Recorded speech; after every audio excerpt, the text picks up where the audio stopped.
Македонски медиа сервис mms.mk. Моја општина.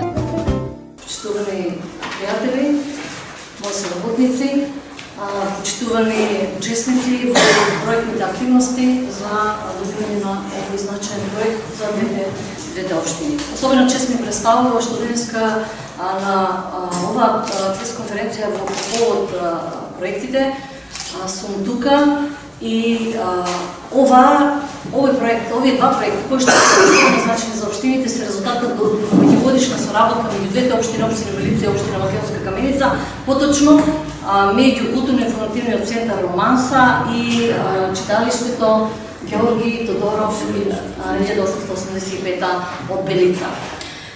Јас се надевам дека и знам дека нема тука да застанеме, веќе соработката ја продолживме и ние како нова локална власт, продолжуваме понатаму со здружени сили, со нови проекти, со јас како што велам со лобирања.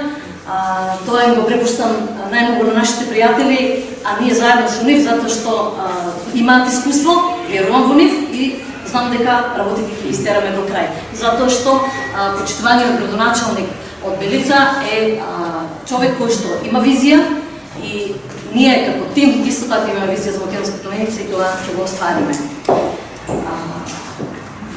Оваа прилика е користам во лично име и во име на општина Македонска Каменица да го поздравам сите, да ви посакам пријатен престој во Македонска Каменица и да ве повикам заеднички да уживаме во почетокот на Каменичко културно лето и во настапот на вашата игрална група која што вечерва ќе биде гостина.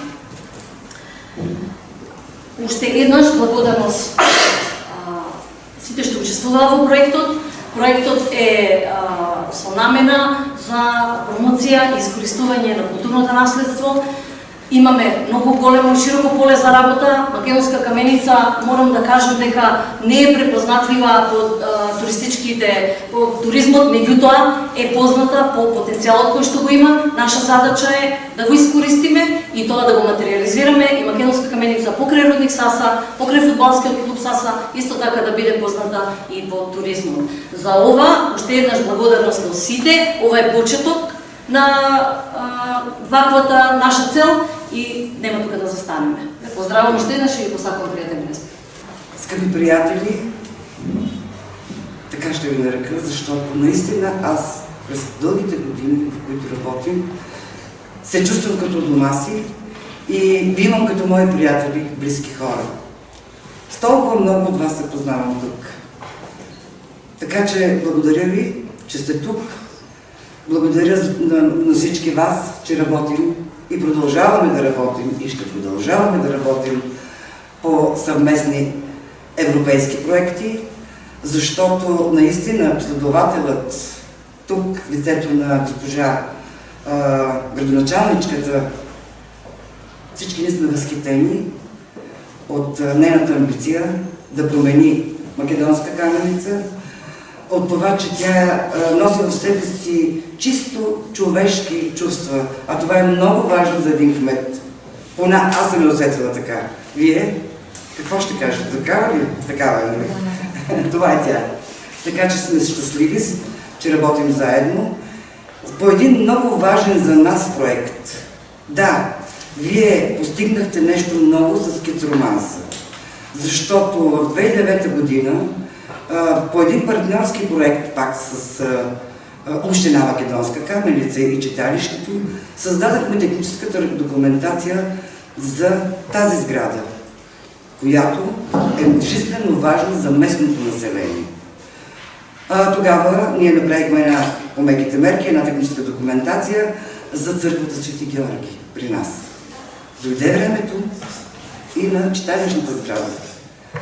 Защото планово ние мислим с приоритет. Църквата е първият дом на местните хора. Читалището е вторият дом на местните хора. Затова съм щастлива, че този проект се провежда и се осъществява благодарение на всички вас, на Гоце Ангелов, на градоначалничката, на Горан, така ви наричам, тъй като читалището в Белица е основано в далечната 1885 година. година като просветителски кръжок зле.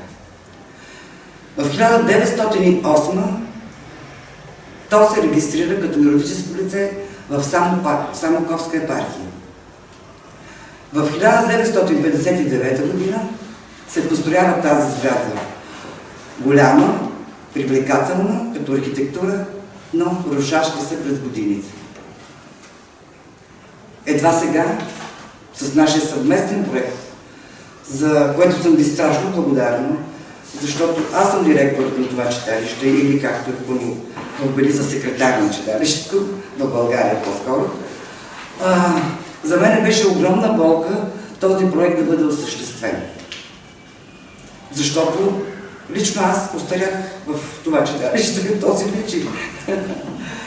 Но хъса за работа не ме е напуснал и затова ви благодаря.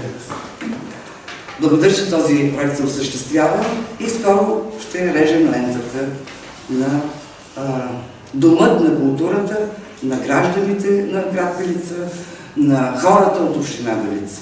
Защото от този културен дом, тук е нашия заместник мед, господин Сабит Гагън, който от Краище, и той много добре знае съседното населено място в община Белица, и той много добре знае, че всички хора от общината се възползват от богатата библиотека.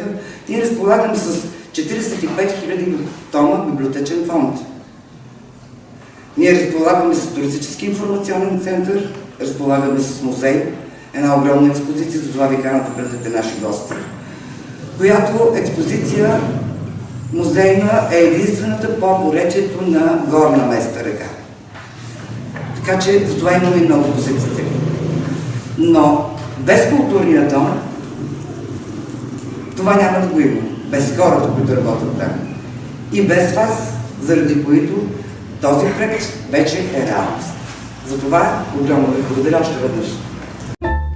Моя община. Македонски медиа сервис. mms.mk